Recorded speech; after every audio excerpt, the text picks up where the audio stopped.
makers and market movers. This is The Pulse with Francine Lacqua. Well, good morning, everyone, and welcome to The Pulse. I'm Francine Lacqua here in London. Now, a package of security guarantees for Ukraine is set to take shape as soon as this week. It follows a big week for European leaders working with the U.S. to broker a peace deal amid ongoing trade and tariff uncertainty. Now, this comes as U.S. Treasury Secretary Scott Bessent indicated the U.S. is satisfied with the current tariff set up with China. We'll be joined in a moment by our markets guest, Johanna Kyrklund from Schroders. But first, let's dive into the top stories with Susan Lynch, our Brussels bureau chief, and Rosalind Matheson, our chief Asia correspondent. Thank you both for joining us. Susan, it's been quite a show at the White House this week. What's next to try and help Ukraine? Yes, I think there's some relief here across Europe about the way things have developed over the last few days. Those European leaders are now back at the table. They were there on Monday at that meeting at the White House along with President Zelensky. So there's quiet, slight confidence here that at least they've got Donald Trump's ear. Now, of course, the key question is what happens next, and particularly around this issue of security guarantees. The European side and Zelensky have been very, very clear on this. They need some security guarantees for Ukraine. Now, what form that might take, there is discussion happening now about sending European troops, maybe a relatively small number, but some countries sending troops to help protect Ukraine, even though in the first instance they're saying that this is, the Ukrainian army in the first instance are the line of defense, as it were. But also there would be a hope that America in some way perhaps provides air defense. Donald Trump has said it is not going to send troops to Ukraine. So, look, this is the key issue now. We have meetings today between defence officials. We've been reporting that there will be meetings going on and contacts between the US and the European side on this over the next few days. So we do expect that the early shape of what the security guarantee may look like may emerge in the next few days even. And Roz, the other big story is, of course, coming from the Treasury Secretary indicating that the U.S. is satisfied with the current setup with China. Here he is. We're at 50 or 55%. China is right now the biggest revenue line in the tariff income. So, if it's not broke, don't fix it. They have a 10% tariff on us. They have started shipping the rare earth magnets, which we agreed to. We had put some countermeasures on them that we've taken off. So I think right now the status quo is working pretty well. So, Roz, are tensions between the U.S. and China easing a little bit? Well, certainly the relationship seems to be on a better footing, at least for now. You heard Scott Bessent saying if it's not broken, don't fix it. The sense from the US administration and also from some analysts that, custom duties on Chinese goods are helping the US economy. And the sense above all of that is that Donald Trump is keen at some point to have a proper sit down with his Chinese counterpart, Xi Jinping. He's recently had that big meeting with the Russian president. He feels he's making progress on Ukraine. Another big economy and an issue for him is China. And can he get that one-to-one meeting with Xi Jinping later this year? So seemingly wanting to keep things on a more even keel to enable that meeting. He's not singled out China for importing Russian energy. He's very much singled out India for doing so. There are still tension points in the relationship and things are fairly fragile. China's not come to buy US soybeans, even though Donald Trump has said he really expects them to be doing so, and harvest is upon us, and no sense that China's ready to do that, although they could do it quite quickly and easily. In a sense, also the US is still scrutinizing a lot of stuff that's coming from China, including potential goods that might have come through Xinjiang and allegations there of any links to forced labor. And so there are tension points in the relationship, but it does seem as though there's a real desire on the part of the US, at least, to keep things on a more steady footing into November and possibly a meeting between their leaders. And Suzanne, what do we know about, President Trump calling the Hungarian Prime Minister to discuss why basically to discuss in Ukraine? Yes, we reported this last night. This was an interesting development that emerged that just after, from Washington, when the European leaders were there, and after he spoke to President Putin, Donald Trump picked up the phone to Viktor Orban, the Hungarian Prime Minister. Now, in one sense, this was after European leaders lobbied Donald Trump, asked him to use his influence with Viktor Orban to try and get him on the same page as the rest of Europe when it comes to Ukraine. The context here is that Hungary and Viktor Orban has been opposed to further aid for Ukraine. It blocked and delayed a lot of the EU sanctions packages that happened over the last few years. And most importantly, it opposes Ukraine joining the European Union, even threatened to have a referendum about that in Hungary. So we know that this call took place and that perhaps Budapest was named as a possible location for this expected summit that's going to happen involving President Putin and Volodymyr Zelensky, even though that hasn't been confirmed yet. Now, the Europeans would prefer somewhere like Geneva. There's still an awful lot of locations being named and being discussed in the background. But interesting that Trump and Orban have this connection. Orban kind of symbolises the right-wing nationalism that a lot of people in Trump's orbit believe in. So interesting that he's using those connections there to try and pressure Orban. And Roz, finally, the chief executives of Rio Tinto and BHP met with President Trump to discuss the resolution project, copper project in Arizona. So could we see a mega mine in America? It was interesting. You saw the CEO and the incoming CEO of Rio Tinto in the room there. The readouts are very, very cautious. It's very unclear exactly what was said in the minute, but obviously Donald Trump is keen to boost copper production in the US. He's got his eyes on this Arizona project, but that project's been going on for decades. It's been beset by legal delays, controversies. It's held up currently yet again by litigation over environmental issues. And these projects take many, many years to come to fruition. So even if it gets the final green light and it goes ahead, getting this copper and getting it out into the US economy could take decades. And most of the copper that's closer to the surface has already been mined. So we're talking about stuff that's very, very complex to extract, very, very deep down in very hot areas also, and takes a lot of time and effort to do so. So any benefit to the US economy is going to take years, if not decades, possibly well beyond any term that Donald Trump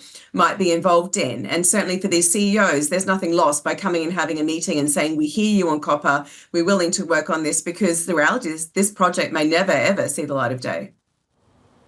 Yeah, thank you both for a terrific briefing to get us started. Rosalind Matheson, our chief Asia correspondent, Susan Lynch, our Brussels bureau chief. Now, global stock rally has stalled. Nvidia leading a tech sector sell-off. Markets could be further tested as investors turn their attention to Jay Powell's Jackson Hole speech on Friday. Let's talk to Johanna Kyrklund, Group Chief Investment Officer at Schroders. Johanna, thank you so much for joining us. I mean, there's just a lot. It's the geopolitics, it's the trade, it's the copper.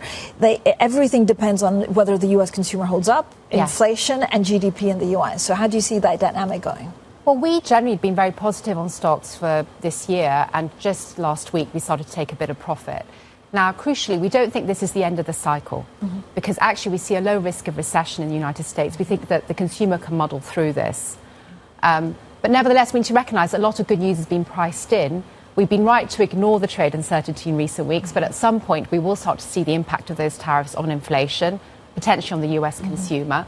And so right now we're a bit more in a wait-and-see mode. But crucially, I don't think this is the end of the cycle. I think what will be the end of this cycle is when the bond market revolts, and we're not there yet. So what needs to happen, for that to come to fruition? That's kind of the ultimate constraint on this populist environment that we're in, right? Ultimately, we're seeing high levels of fiscal spending, pressure on the central bank in the United States. There's a whole debate between Powell and Trump. Ultimately, populist policies can be quite helpful for markets because they boost nominal growth. But the ultimate constraint is when the bond market starts to say spending is too much, you start to see a rise in the long bond yield. We've already seen a steepening of the yield curve, which has started to show that risk is starting to get priced in. I don't think it's a risk for now, but it could be a risk in 2026 or 2027. Joanna, I guess, the main question is that it does seem that a lot of these tariffs are to bring revenue back to the U.S. And for the moment, it's holding strong, and it's even working if you listen to some of the rating agencies. I mean, if inflation picks up, is that when they're in hot trouble? Well, you're right. I mean, actually, the tariffs we've got a fragile equilibrium here, but it is kind of working in the sense that our biggest concern is about the long-term trajectory of fiscal spending in the United States and the debt levels. Actually, the tariffs are helping on that front and helping to keep a lid on the bond yield, which means that ultimately that underpins the valuations of equities. So it is an equilibrium of sorts. But yes, I think if we start to get into the next cycle with inflation rising, that's where we might have a challenge, particularly if the independence and the credibility of the central bank has been questioned at that point. I mean, there's so much writing on this Jay Powell speech. I know every August we say it's all about the Jay Powell speech, but this also has a political component. Normally, we're used to seeing really a focus more on the short term, but here you're seeing an issue at the front end. What is he going to do on rates? And obviously, we've got rate cut priced in now. And then a more medium-term issue about, again, the independence of the central bank, the credibility of the central bank. So that's what's interesting about this time round. It's a more structural concern that we have about the fraying of institutional credibility. Are you expecting a cut in September? Yes, we are. But, certainly on the debate with Powell, we would probably side with Powell in the sense that he's been right so far to hold tight. Yeah. The market has repeatedly tried to price these very aggressive pivots by the Fed because we're kind of hooked on the dopamine hit of lower rates after, a decade of that after the financial crisis. But ultimately, in a different kind of environment, with inflation being more persistent, we think a rate cut is likely in September. It's what's priced into the market. But generally, our bias is still to think that Powell is right to err on the side of caution, not cut too quickly. What happens with the Bank of England? Again, this CPI print was hotter than expected, which complicates matters a lot for the Bank of England. Yes, generally central banks are in a difficult environment. I think they get a lot of criticism, but I think they're having to balance many things here. And yes, that CPI print wasn't helpful in the UK, although we would say that a lot of that volatility came from the transport prices. It's a volatile component. Ultimately, I think that the Bank of England, like the Fed, will be guided by the state of the labour market. If the labour market starts to weaken, they'll look through some of this volatility on the CPI. But for me, the labour market's what's key. Do you see any value in owning UK assets? We see opportunities. We've seen increased interest in the FTSE from overseas investors. I think it's a market that's cheap. I think gilts, in some senses, against the backdrop where we're generally concerned over medium-term trends in fiscal spending, fortunately, the UK gilt market is still one of the weaker links in that. So although it might look cheap to some international investors, generally it's not a market that we're buying. Johanna, I mean, given all of the geopolitical news with Russia and Ukraine, I know that there was, a little bit of move on oil, but actually largely the markets for the moment are ignoring it. Yeah. Is there a way to play it in the markets? Is it through defense, or do you just keep an eye on it? I think the situation in Ukraine, it's had two important impacts. There's been an element of tail risk priced into European equities. Some kind of resolution clearly would be helpful for European equities because it removes some of that tail risk. And we have other reasons for liking Europe. But I think the more important consequence of the Ukraine crisis has been the major shift in defence spending we've seen in Europe. That's a structural trend, again, which is helpful to European growth, does ultimately put further pressure on government finances, but that is the defining consequence of the Ukraine crisis. What do you do with China? So China, again, in generally emerging markets we're quite positive on. We generally think the dollar is going to be weaker. Okay. Now, I think sometimes I'm worried a little bit that's become quite a consensus trade, so you can see volatility in the short term. But medium term, we are seeing international investors reviewing their exposure to US assets, not because they hate the US, but just because they realise maybe their starting exposure is a bit too high. So a weaker dollar is helpful to emerging markets in general. China's a more complicated market. It's got different trends to the rest of emerging markets. But again, great companies in China, so we still see opportunities there. We've always said that about China. Does it all go back to the tech? And actually, I don't know whether you were surprised, to see this tech sell-off, given the valuations where we've been. Is it just letting a little bit of air out of the bubble, or do you worry that this is a longer-term trend? I think it's letting a bit of air out of the bubble. Part of the reason why we started to take profits on our overweight position, by the way, we're still neutral, so we're not getting bearish, but it was partly just because the market had got narrow again. And so I think it's kind of falling a bit under the weight of its own expectations. We don't like seeing such narrowness in the market. So I think that's been the challenge there. I think it's a sign of exhaustion. And we need to see some clarity on the economic trends so that hopefully then there's fresh ideas that we can put into the portfolio. It's very well put, Johanna. Thank you so much for joining us today. Johanna Kyrklund, they're Group Chief Investment Officer at Schroders. Coming up, UK inflation rises faster than expected in July, adding pressure on the BOE to reconsider its pace of rate cuts. We'll discuss that more next, and this is Bloomberg.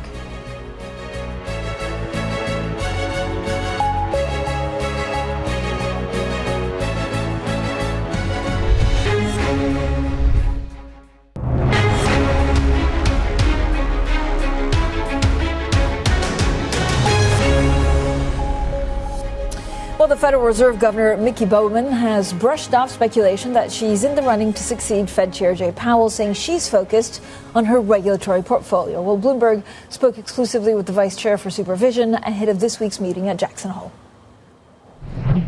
I think what we're looking at doing is going back to the original Basel Agreement from 2017 to make sure that we're hewing closely to what that agreement included. We've also seen that every other jurisdiction around the world that's subject to the Basel requirements has already published their requirements. So we want to make sure that we understand what those requirements are as we're looking to frame our own proposal.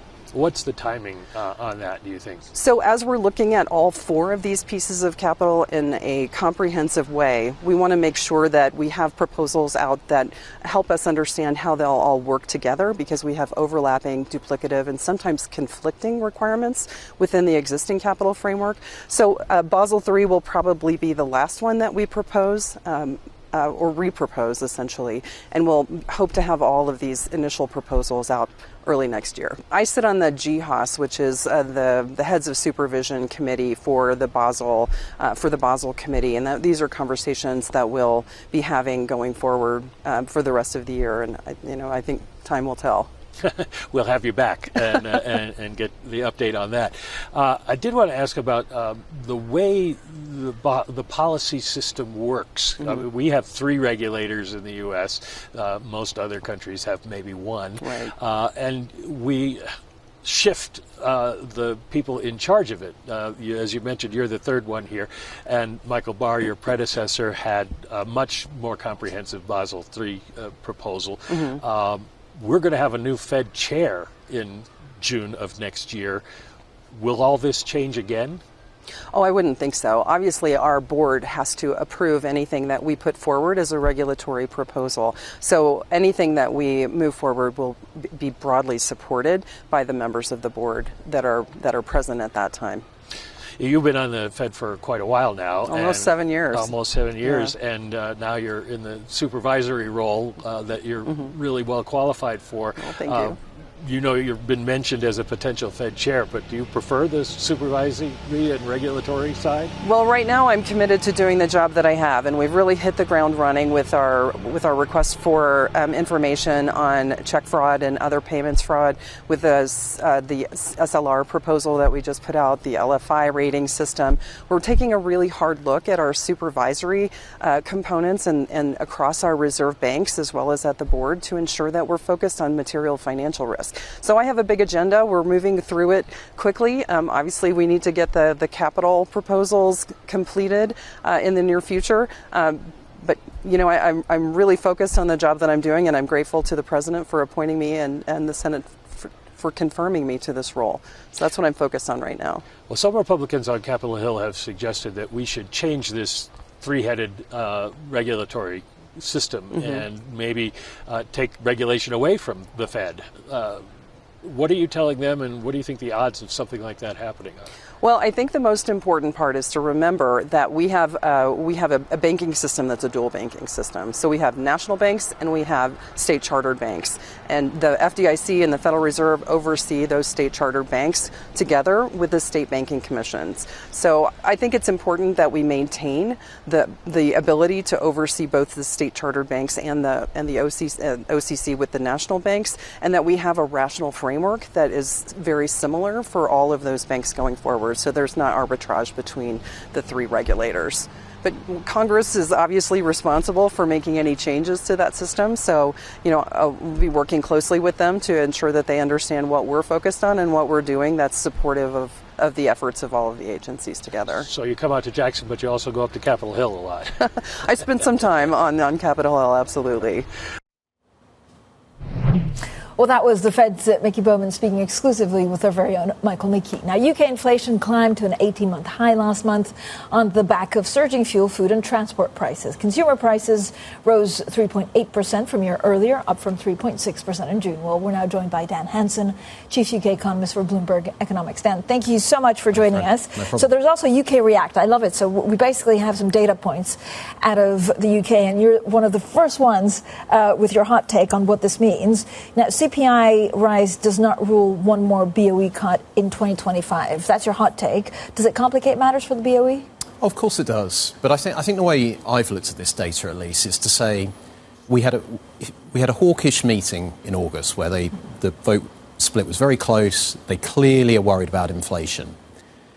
You look at that meeting, and I think the question you have to ask is, if the economy performed in line with their forecasts and inflation came in line with their forecasts, what would they do over the rest of the year? Now, my view on it was that they would cut once more. We've got the data this morning. It's in line with their forecast. So my view is still they're going to cut once more. Now, I'm not saying for 1 second that this is a strong, high-conviction call. Yeah. I think anyone looking at this right now is 55-45 one way or maybe 45-55 the other way. But it feels, at this point in time, with the data we've had, the doves are going to be the doves, who were the doves at the August meeting, and the hawks are going to be the hawks. And we haven't had something that shifts that balance. You know, the person to watch, we've got Jackson Hole this weekend. The person to watch is Bailey. He is the median voter. He's the one that will shift, and I imagine he'd bring a couple with him as well. You know, no one's debating September, which is the next meeting. Everyone is convinced they're going to remain on hold. I think that's absolutely right. But I do think there is a question mark around November and possibly even December if they do skip in November, because we've got the budget as well, remember. And we don't have a date for that yet. We don't have a date, and I think, it's impossible to know, but chances are it will be after the November meeting, I think, given because we haven't heard anything. So middle of November, end of November. If they see that and there are fairly chunky tax rises in it, obviously that at the margin makes the case for lower interest rates as well. Yep. So to answer your question in a very short way, that was a very long-winded way, yes, this makes things very difficult for the Bank of England, but there is a balance to be had here between inflation and a weak labour market and an economy that did OK in the first half of the year, but I think is probably going to slow in the second half. Dan, I mean, when you look at inflation, how much of this is tariffs and how much of it is actually, UK made? Yeah, I think that's a really interesting question, because, and I've had a couple of client questions about this morning, about why has there been this decoupling between UK inflation and euro area inflation. Mm-hmm. So if you look at 21, 22, 23, inflation went up in an almost similar way, came down in a fairly similar way. There has now been this decoupling, and I think it's a function of two things. One is policy in terms of taxes, administered price increases, obviously the increase in the national insurance contributions. So those three things are differentiators. The other thing is that wage growth is still high in the UK, and that's a domestic thing. And that goes to this point around UK supply growth and productivity growth and just underlying weakness in the UK economy, even relative to Europe. And what that means is it doesn't take much growth to create an inflationary impulse. Dan, thank you so much, as ever, for the great insight. Dan Hansen, their chief UK economist for Bloomberg Economics, with his hot take that came out about, 55 minutes ago. Coming up, we speak to Greg Fleming, the chief executive officer of Rockefeller Capital Management, about the U.S. economy and what to expect from Jay Powell's big speech this week. That's coming up next, and this is Bloomberg.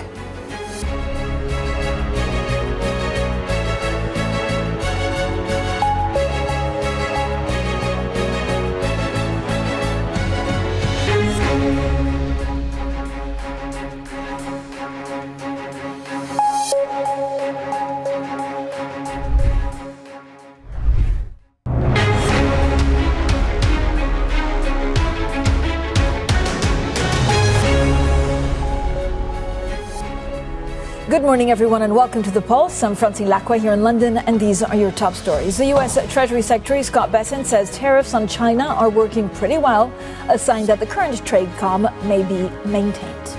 Stocks end their record-breaking rally with a sharp tech sell-off. Traders now look ahead to Jay Powell's Jackson Hole speech on Friday. Plus, UK inflation jumps to an 18-month high, adding pressure on the Bank of England to reconsider the pace of its interest rate cuts.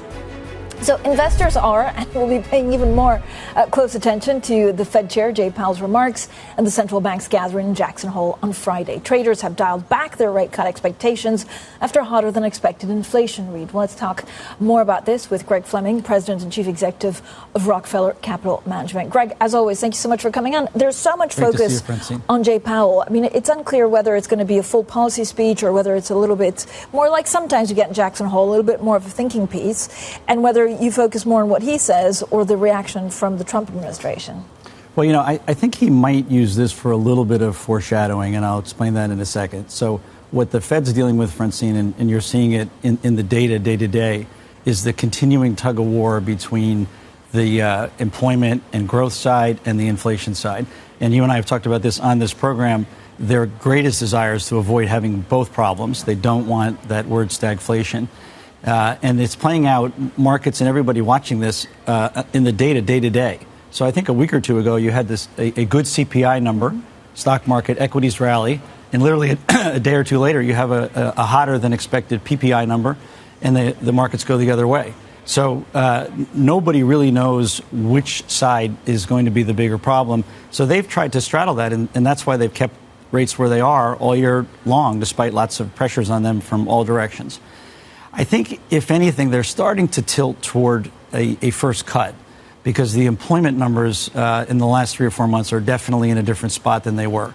And unemployment is starting to tick up, but workforce participation is, in particular, down more. So he may use this as an opportunity to say, to try to foreshadow that a little bit. Yep. I still think before I would say that they will definitely cut in the September meeting, they will watch the data again for the reasons that I'm talking about here. It's so at the margin close on both sides. Mm-hmm. They'll see what happens between the end of August and the end of the meeting later in September before they actually make a decision. But I think they're starting to tilt toward a cut at the September meeting. But, Greg, I mean, I guess central banks don't have anything if they're not credible, right? It's all about trust. Yeah. So is, Jay Powell going to be a little bit more reluctant than, let's say, go for a 50 basis point cut just so that he is seen as independent? I think also the data will keep him away from a 50 basis point cut. I know there are parts of the market that are saying maybe he'll cut 50. I think the market's ahead of itself there. I think this is still, he's got pressure on both sides. I mean, it's not like inflation is, absolutely in a bottle and there aren't things that are pressuring the inflation side. Plus, Francine, on the market side, he's got a very healthy equity market. He's got a risk appetite on in the U.S. So he's got to look at all of that as well. You have AI, which is, a force right now, but it's certainly fueling tremendous investment. So I think it's not just the political side. And I think he's tried to, block that out this year somewhat. I think it's more the data would suggest if he wants to put his foot in the water on the employment side, he's going to do it in a more cautious manner than 50 basis points. 50 basis points would be a statement that he really thinks the economy is slowing, in a way that he's really concerned about. I don't expect him to go there. I mean, my favorite, most geeky question, is there a data point that you look at to try and understand exactly what we're seeing? Because as you're saying, we're kind of in the balance right now. I know we also have retail companies. We have Walmart, Target a little bit later on this week. I mean, are they almost a better indicator of where inflation goes than some of the data that's a bit more backward looking from the Fed? Well, they're an indicator, but again, that's a process. Right. And one of the things I've said, and you and I talked about this last time as well, this is the first time in any of our careers, anybody, that we've had tariffs at this level in the United States. So exactly how that plays out and how much the consumer ends up eating versus different parts of the value chain along the way, including the U.S. corporations who don't raise prices or raise them less than otherwise. That's all still playing out. And you have a lot of economists saying, well, wait a minute, why hasn't it triggered greater inflation quickly? And that might be because the value chain is eating it along the way. So with that in motion, I think he's hesitant to look at retail sales, anything in particular. Francine, if there was something that I think they look at very closely, it's employment. And I think the employment picture in the U.S. is unequivocally softer than it was 6 or 12 months ago. And that's why I think if he tilts and starts to move toward the cut side, that is the single piece of market information that they're taking in. And Greg, I think you're right. I mean, looking at the data, we're uncertain how a lot of the exporters are actually reacting for the moment to some of these tariffs. Do you have a good template of what the U.S. economy looks like in, let's say, 12, 18 months? We also heard this morning about this, meeting between Donald Trump and actually some of the big miners, Rio Tinto and BHP, to build some kind of mega mine in the U.S. I mean, does the composition of the American economy change? Well, one thing, Francine, I'll say 12 or 18 months out, we're pretty optimistic on the U.S. economy. Okay. The pace of innovation continues. The amount of investment in AI is enormous. And it's at a level I wonder if it's sustainable. I mean, even Altman said earlier this week, it was bubble-like in AI land. But having said that, what's happening in AI, and that is the leading indicator of entrepreneurialism and innovation right now, you basically have two forces in the world that are really pushing AI. You have the U.S. private sector, which is investing literally hundreds of billions of dollars in it right now. And then you have China, which is more the government putting its own money in and pushing companies to invest in it. Those are the two forces that are engaged in pushing AI forward. The rest of the world's really watching that. And both sides want their standard to be the one that everybody uses. Both sides are trying to get ahead from a technological standpoint. But the positive for the U.S. on that is enormous. And, almost every American company of any size is already grappling with how do you take these incredible tools, which are maybe more powerful than anything humanity's ever seen, and implement that in their businesses. What changes, what jobs can be automated, what things can be done more efficiently. In the United States, that's something every single company, public and private, is already working on. But it could change everything. It could change everything in terms of job market. It could change everything into reaction function of the central bank. It could change absolutely everything. So what does it mean for markets? Well, that's the thing. It could change everything. And there are going to be winners and losers. There are already winners and losers from the introduction of AI. No. The education space in the U.S., online education has been transformed because everybody uses the bots for whatever questions they have, whether they're at university or just somebody who's doing research on something they're involved in. So I think it will change industries. It will change the way central banks look at growth versus employment. It may take some jobs away in the near term. I still believe a breakthrough technology like this always creates more jobs. At least history would suggest. The internet created more jobs, railroads, combustion engine. I think this fits into that over time. But could it be more difficult in the transition period? Yes, on the employment side. Greg, thank you so much for joining us. Greg Fleming. Great to see you, Francine. Chief Executive and President of Rockefeller Capital Management. Now, Spain also tackled several major wildfires yesterday in one of the country's most destructive fire seasons in recent decades. And that's despite temperatures dropping across the Iberian Peninsula. Fires have also been raging in neighborhood Portugal. Bloomberg's Sofia Ortega-Costa joins us now from Lisbon. Sofia, thank you for joining us. So how bad has the season been for wildfires in Portugal and Spain, and why? So, Francine, yesterday we got the data for just how much land destruction these fires have caused this year, and it seems that it's starting to hit records. So Portugal has already seen the biggest fire ever recorded. The amount of land burned here is about 2.4% of all of Portugal's territory, which is more than double the average of the previous year. So really, really bad in terms of destruction. In Spain, we're seeing the highest levels of CO2 emissions from these fires in history. So really the scale is really of very worrying magnitude. The problem is we had a very wet winter and an unseasonally wet spring, which led to overgrowth. And then that was followed by very dry and very hot spell, the fourth heat wave that the area has seen already this year. Now, temperatures are dropping, Francine, but the concern from local authorities is that the wind is actually picking up. And in Portugal, we have 4 existing fires. One of them is spreading very, very quickly, and more than 1,600 firefighters are tackling that one. So the worst isn't over, and temperatures are set to pick up again on the weekend. So still very concerning situation in both Portugal and Spain. Sofia, what kind of pressure are both governments facing then?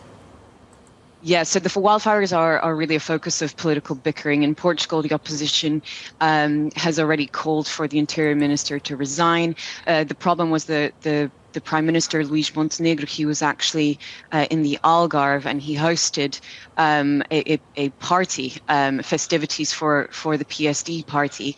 So the optics of that were not great. He did cancel his holidays, and yesterday he made it up to the funeral of one of the firefighters who had died on his way to the scene over the weekend.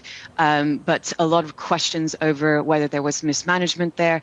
Also, Sanchez in Spain facing pressure. There's a lot of political political bickering, especially in the areas where the fires are, because they're controlled by the opposition. So this isn't likely to hold up. Let's remember also in 2017 in Portugal, when more than 100 people died, the government almost collapsed. So these can have very serious consequences on the politics of the countries. Sophia, thank you so much. As always, Bloomberg's Portugal Bureau Chief, Sophia Horta e Costa.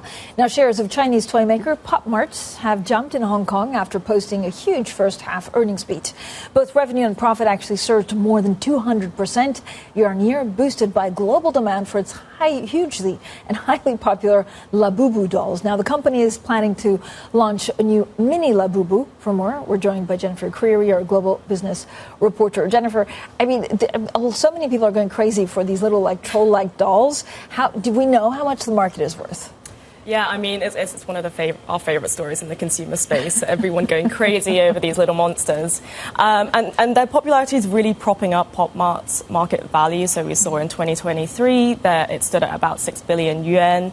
That's more than double to 13 billion yuan. That's about 1.8 billion USD. So really, really boosting its market valuation. And Labubus themselves cost anywhere between, $18 to almost $1,000, and a lot of this value is placed on these the blind box packaging, so consumers don't know what they're going to get, and that's really adding an element of scarcity and mystery around these little monsters, and that's what's really pushing up their popularity. They are little monsters. I was asked if I could find a tempura one. I was like, what? But I mean, some of these things just really go wild. Yeah. How do you know if it's like just a one-off like phenomenon for 12, 18 months, or if this really has longevity?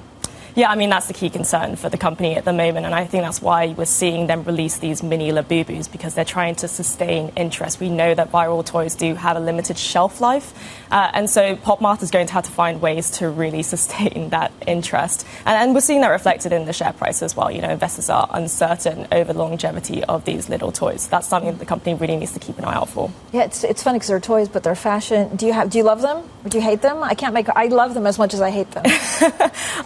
I love them as well, but when I see Rihanna and Kim Kardashian wearing them, that makes me want them more.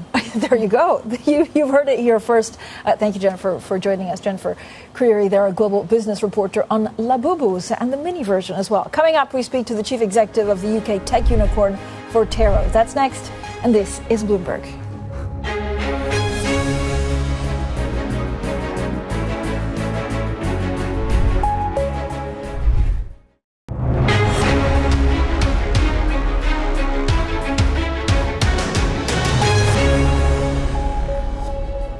Now, whilst tech headlines have been dominated by U.S. companies recently, tech firms in Europe have quietly been making strides. Forterro is a software company that provides solutions for the industrial sector. Now, it's a UK-based tech unicorn and one of this country's fastest-growing software providers. The chief executive, Dean Forbes, is with me now. Dean, as always, thank you so much for coming on Bloomberg. Look, there's a lot going on, and I don't know whether when you look at software and some of the tech valuations in the U.S., you worry about market sentiment, or this feels like it's still the one thing that's propping up the U.S. economy almost on its own? Well, the UK tech sector is worth over £1.2 trillion, and over the last few years we've seen that consistently grow at around 13%. First half deployment of venture capital is 10% up over second half last year. So I think your point is absolutely correct that in the UK and in Europe, these companies and companies like Forterro just continue to go about our business quietly, try to build great software companies, and when it comes to valuations, good companies continue to be valued extremely well in the UK and Europe. So, Dean, how do you see Forterro evolving from here? How much more can it grow? And actually, what's your biggest hope for it? Well, if we look over the last 3 years, again, Forterro's on track to treble in size between 2022 and by the end of 2025, and it's incredible. It's been an incredible journey, and at a time when the economy has been challenging for all of us. So it's a growth trajectory we're incredibly proud of, and it's driven by our customers' need to continue to digitize their processes and look for more efficient ways to deliver their products and services to their customers, and that's not going to change. So I expect our growth trajectory to continue on this steep upward trajectory. Dean, when you look at your clients, how much they're spending, do you see a big spend when it comes to software because they also need to keep up with AI? Well, for sure. I mean, the whole manufacturing supply chain has been disrupted again over the last few years. Ever since we came out of the pandemic, it's been more and more challenging for our customers. The economic climate, again, brings another challenge for them. So where do people go? They look to technology. They look to technology like Forterro to find those additional elements of productivity, efficiency gains, speeding up their delivery to their customers. And again, that's a trend that we expect to continue, and Forterro is incredibly well placed to continue to serve. I mean, if you look at valuations in the US for a lot of the AI, do you think it has an impact actually on, at the end of the day, how much you would be valued, or are the two slightly disconnected? Of course. I mean, AI is now the leading trend in software, and it's the leading trend in enterprise software. And we've managed to find some incredible ways to deploy AI internally at Forterro to make us more efficient. And unlike a lot of our peers, that hasn't led to adjustments in our headcount. We continue to grow headcount and continue to grow the way we deploy and spend on AI. And then when it comes to our customers have relied on us to help them deliver, their products and services. They rely on us to serve them in the cloud, and they're going to rely on us to serve them when it comes to AI as well. Dean, can you talk to me a little bit about, this long-term strategic partnership with Amazon Web Services? So what does that look like? Well, that comes back to the fact that the manufacturing sector is really focused on building products and shipping products to their customers. So when it comes to IT and technology, they rely on Forterro to come up with answers to those IT questions. And cloud is one of the ways that we can move the cost and burden for running our systems and systems like ours out of our customers, and we can take on that burden for them. So in doing that, as a very important part of our strategy, we looked for a best-in-class provider and partner to help us move those products into the cloud, and Amazon came out at the front of that pack. So that's where we will be focusing most of our cloud and most of our AI investments, so that our customers can kind of leverage that across the board. I mean, a lot of the IT used to be done in-house. Right. Have you seen a shift, actually, as it becomes more costly, but also as companies try to keep up with technology and even some of the benefits of AI going to, second or third spaces like Forterro? Absolutely. And if you look at our customers, again, we're talking about the mid-market across Europe. We're talking about the heartland of most of the European economies, right? It's always that mid-market that brings economies back after downturns. And those are small businesses led by great entrepreneurs who don't want to spend their time trying to manage technology and manage IT. And that's where Forterro and our team and our products and services come in. We take that burden away from them. Dean, overall, I mean, you're one of the most well-respected, entrepreneurs in the UK. It feels like it's a little bit tough in the UK. I don't know whether it's the government maybe not being as close to entrepreneurs as some of the previous governments, or it's just, global funding. How does it feel to be a UK entrepreneur? It's been the most volatile time in my career, and I think that what's made it a bit more challenging is the fact that we haven't stayed in either a downturn or an upturn for a long enough period for us all to react to that, right? The market has really been volatile, has really been bouncing. To the moment we become cautious because times are tough, interest rates come down, and then we all become a bit more buoyant again, and then we react to that, and before you know it, we're back in a different cycle. It's become more important than ever just to kind of hunker down the company, be extremely focused on delivering value to end customer, and let the markets play out over time. Yeah. Does it mean that you have to be a lot more nimble? And does it mean that it almost hurts growth opportunities if you never really know what's coming next? Well, we've been very lucky. Our business has shifted from being, a 50% recurring business to now 75% recurring revenue business, powered by that 40% growth to the cloud that we've been driving at Forterro. So that gives us a long-term horizon because the revenue is more stable and more predictable, and that lets us make longer-term strategic investments for customers and for our employees. So it's been very fortunate that we've driven that shift to the cloud and that shift in the recurring revenue mix to allow us to have that long-term view and perspective. Well, I know it's tough fiscally for the UK. We have a new budget. We're not 100% sure exactly when that is. It could be in November, a little bit later, because the date hasn't been announced yet. We have inflation going up. What would you need from that budget or from the Chancellor? I think it's time again to come back to stimulating entrepreneurship and stimulating, SMEs and the mid-market. As I always say, when the economy is tough, it's very rarely the giants and the top of the public markets that bring the economy back to buoyancy. It's the heartland of the UK, France, Germany. It's those mid-market businesses. It's those entrepreneurs. So making it easier for those types of companies to invest, to capture talent, to build products, to innovate is ultimately what's going to bring our economies back to growth. Dean, thank you so much for joining us. Dean Forbes there, Forterro Chief Executive, on a great conversation on technology, entrepreneurship, and the UK.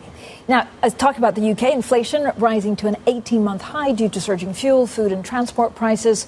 That's, of course, adding pressure on the Bank of England to reconsider the pace of interest rate cuts. Well, gilt yields fell at the open, now rising. Let's go to Van Ram from our MLive team, who didn't think the drop in yields would last. There's a lot going on. Let's start with the BOE, and then I also want to get your thoughts on Jay Powell. But Van, how are you seeing gilts behaving from now on? Well, I think that, gilts are going to, are kind of putting on a brave front this morning, Francine, but I don't think the demeanor is going to last because, we saw the inflation readings for July ticking up considerably higher than anyone thought. And you've got, core and headline inflation at nudging 4%, and you've got services inflation claiming back 5%. Now, that is the component of domestic inflation that the BOE policymakers are very keenly watching, including the chief economist. So I think that, the fact that we have got back to 5% is not good optics for the BOE to be cutting rates into that scenario. You've got, you've got a very slim real policy rate for the BOE, given current inflation, and if they cut rates once more, we'll go into real negative inflation-adjusted policy rate. And even assuming service inflation stays put, we are already in negative policy-adjusted inflation policy rate. So I think that it would be a policy mistake for the BOE to cut rates from here. So I think that the gilts will see that reality. And I think that the 2-year gilt yield will nudge to 4.10%, which is the level that has prevailed since the end of the first quarter, Francine. Ven, talk to me about Jay Powell. I mean, this is going to be the big show this week. What are you expecting? Well, I think that, he's got very little incentive to push back against market expectations for a September rate cut because, with inflation kind of still hovering around 2.6, core PCE 2.6, 2.7, thereabouts, I think that, there is a little bit of policy room. There's a little bit of room for the Fed to be cutting rates here. And I think that, having already flagged 2 rate cuts by the end of the year in the June dot plot, the Fed has very little reason to walk away from its own dot plot. And finally, we heard from Lagarde this morning. What was your main key takeaway? Well, I think the key takeaway is that, Lagarde is saying that, look, a September rate cut is not happening, and probably they're going to wait for the forecast, the September macroeconomic updated forecast. And she did mention a little bit of weakness in the economy, and that kind of suggests that, the ECB is ready to deliver what is likely to be the last rate cut for this cycle, probably in December, but not before that. And that pricing is the most crucial metric for the markets at the moment.